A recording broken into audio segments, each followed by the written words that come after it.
Hello everyone, welcome to my new blog of MBA. Today our topic is management of non-profit organizations. So in today's blog I will discuss about first fundamentals of non-profit organization, introduction of non-profit sector and non-profit organizations also, define the non-profit organization and describe its dimension, key concepts in non-profit management including board of governance, staffing regulation and volunteer management. Now I will discuss about concept of non-profit leadership and governance and the functions of boards in organizational governance, the board's role and responsibilities. Then I will discuss about roles of board members in non-profit organizations, responsibilities of non-profit organizations, elements of board behavior for effectiveness of organization. Then I will discuss about developing leadership and improving governance in non-profit organizations, improving the effectiveness of boards of directors and the tools used to facilitate assessment of board performance. So, what is fundamentals of non-profit organization? They are supposed to be independent from government. These organizations are not meant for profit. They are expected to be value-based. They are set up to serve public or social purpose or public service mission. They must be exempt for paying tax. They would not distribute the excess profit to shareholders. Instead of that, they utilize the funds for the development activities also. So non-profit sector, the scope and role of non-profit sector have expanded considerably in most countries over the years. Non-profit sector accounts for a considerable percentage of national GDP in many countries. Also, it is a substantially big employment provider. A vibrant non-profit sector can extend the reach of the government in certain fields of development, can propose alternative models of development, especially when mechanisms for constructive debate on national policies are absent and thus justifying the level of third sector. Non-profit sector's influence has also begun to extend beyond the traditional domains of public service to even business sectors. Scholars in business have made note of the evaluate role of non-profit sector in business as a de facto regulator. The role of the non-profit sector is likely to gain more significance in the light of the current trend of deregulation policies of governments. At the same time, cross-sector partnerships are also on the rise as several business organizations have started looking at non-profit organizations as potential partners in their social responsibilities initiatives. Marketing or marking a clear deviations from the confrontational relationship between corporate sectors and non-profit. Thus, non-profit sector has become a prominent player, wielding influence in social and economic spheres. Now, introductions of non-profit organizations. The term NGO, that is non-governmental organization, is the term used to depict these organizations in the developing world and in the international relations. But it tends to refer only to a portion of what elsewhere is considered to be part of this sector, namely the organizations engaged in the promotion of economic and social development, typically at the grassroots level.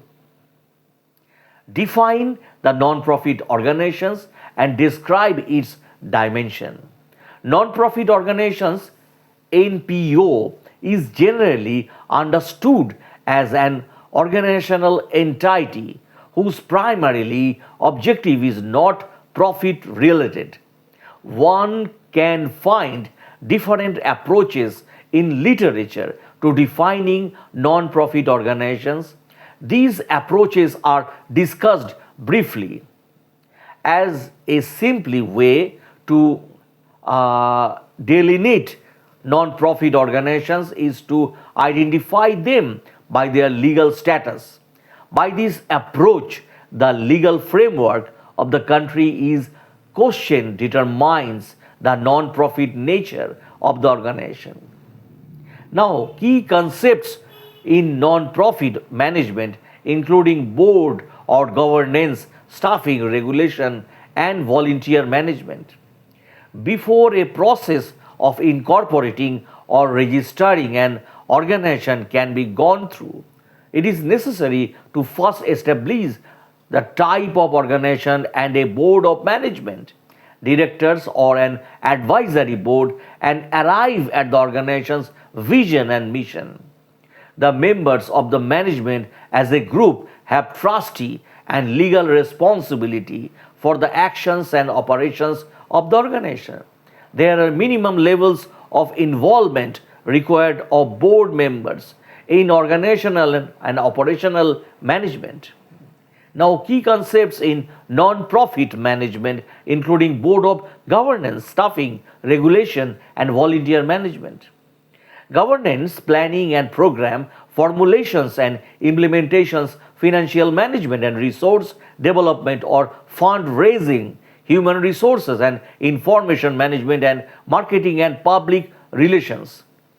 Now, recruiting for many non-profit organizations, publishing or publicizing its very existing is the most important step that it can take in its efforts to recruit staff and volunteers alike. This is especially true if one wishes to encourage volunteers to become involved. Volunteers are the lifeblood of countless non-profit organizations, for they attend to the basic task and need performing. From paperwork to transportations of goods and or services to maintenance. Now, key concepts in non-profit management, including board of governance, screening and selections. The interviewing process is another essential component of successful staffing for non-profit groups. This holds true for volunteers as well as for officials, directors, and paid staff. Indeed, that volunteers should be recruited and interviewed systematically, the same way you would recruit paid staff. Now, volunteer management. The term voluntary organizations or sector emphasizes both the significant input that volunteers make to the management and operation of this sector and the non-compulsory nature of participation in terms of membership. Volunteers are the lifeblood of countless non-profit organizations, for they attend to the basic tasks that need performing, from paperwork to transportations of goods and or services to maintenance. Now, importance of volunteers management. Non-profit organizations need to match volunteer skills with assignments. Non-profit organizations are failing to recognize volunteer contribution.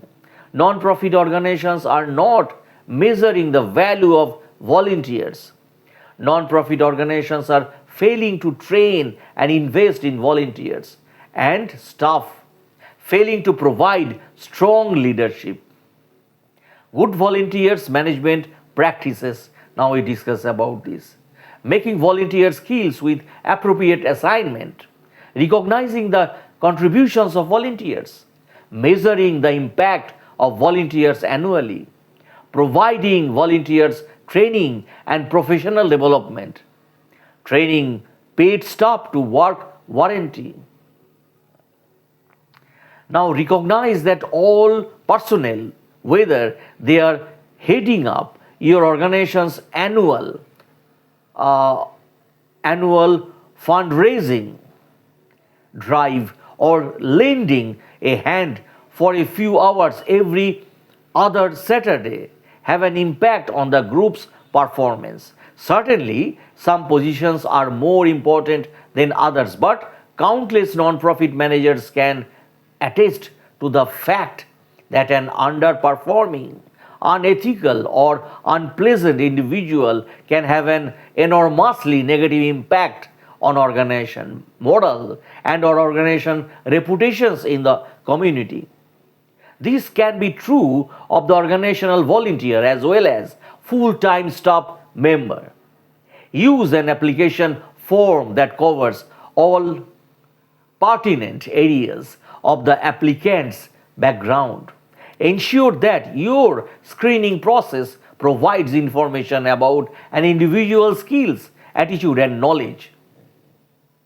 Try to determine if the applicant or would be volunteer is interested in the organization or legitimate reasons, that is professional development and or advancement, genuine interest in your group's mission, or primarily for reasons that may not advance your organization's cause, loneliness, corporate burnout, etc. Objectively evaluate prospective employees and volunteers based on criteria establishment in the organization's job specifications. Be realistic in putting together your volunteer workforce. Managers cause most of the problems with volunteers by making unreasonable assumptions about their intentions and capabilities also. Now, an organization that set the bar too high in its expectations of volunteers in terms of services provided, hours volunteered, etc., may find itself with a serve or with a severe shortage of these potentially valued resources. Recognizing that would be volunteers and employees bring both assets and negative attribute to your organizations. Non-profit groups should be flexible in accommodations those strengths and weaknesses. If you want people to perform in an organization, you have to use their strengths, not emphasize their weaknesses. Management and or advisory board, including but not restricted to the role and functions, qualifications of board's members, prescribed authority, voting rights, method of elections, membership, etc. Organization functions and structure, raising of finance property and membership fees if applicable, etc. Legal status, trust, society, corporation, location and contract address, rules for dissolution of NGO if needed, method for amendments, modifications, revisions of bylaws. The role of the non-profit board centers on the fundamental responsibilities of providing the organizations with sound governance. Now, fiduciary and strategic oversights and direction, the board oversees the operations of the organization, that the public's trust is upheld, that the mission addresses a community needed, that all practices are ethical, that legal requirements are met. Now, what is the legal duty? Non-profit corporate law establishes specific standards of conduct for non-profit board members. These duties are the legal standards which guide all actions taken by the board of directors and include the duty of care, duty of loyalty, and duty of obedience.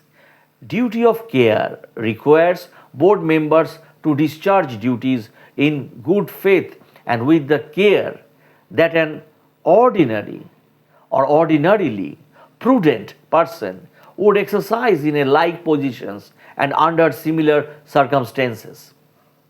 It requires board members to exercise care in all activities related to their role as board members and commits them to participate in the work of the board. Duty of care is carried out by attending board and committee meeting, carefully preparing for meeting in advance, reviewing financial reports and other critical information regularly, exercising independent judgment, requesting information needed for decision making, making sure federal, state, and specific industry filing requirements are met, acting in good faith when making decisions. Duty of loyalty requires board members to act in the interest of the non-profit rather than their own personal interest or the interest of some other person or organizations. Duty of loyalty is carried out by adhering to the conflict of interest policy, disclosing all conflicts, avoiding the use of the organization's opportunities for personal gain, maintaining confidentially of information held by the organization. Duty of obedience requires board members to make decisions in accordance with the mission of the organization, to uphold its bylaws and other policies and functions, and to not act in a way that is inconsistent with the central goals of the non-profit. Duty of obedience is carried out by ensuring compliances with all reporting requirements, examining all legal and governing documents, making decisions within the scope of the mission and law. In addition to the duty of care, loyalty, and obedience, which all board members share, certain members of the board have additional duties. Leadership positions are created within board to assure that responsibilities are fulfilled. Most boards have at minimum a board chair, treasurer, and secretary. Other board may also have vice chair, vice chairman, chair elections, and past chair positions. In smaller organizations, a board members may play several of these roles. Individuals are either asked to fill or are elected to these positions and are sought out for their skill set and organizational history.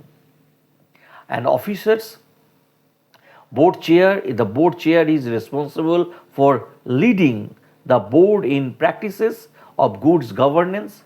Not only does these individuals set to tone for the rest of the board, he or she is usually a highly visible representative of the organizations within the community. The board chair must form a strong working relationship with the chief executive and act as a role model and motivator for other board members. The board chair generally appoints board committee and task forces chair, presides over board meetings, and often serves as a spokesperson for the organization. So that's the end of the video, my friends. If you like my blogs, please subscribe and share my MBA channel. Thanks again for your precious time for watching my videos. Have a good day.